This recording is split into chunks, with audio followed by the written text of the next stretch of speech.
Hello guys and welcome back. Today I'll show you how to wrap the perfect Christmas gift.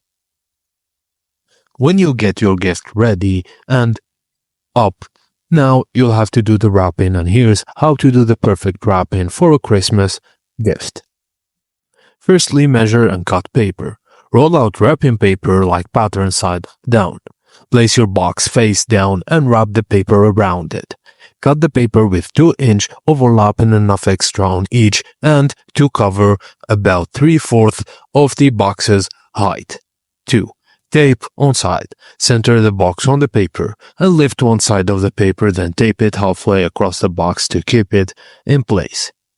3. Fold and secure the other side. Bring the other side of the paper to the edge of the box and fold for a clean line and tape it down. Now tuck in the side of one of the ends to form 4 triangle flaps and fold the top flap down and crease it. Then lift the bottom flap, fold for a clean line and tape. Just add ribbon and tie a bow, then embellish like ornaments, flowers, or a gift bag.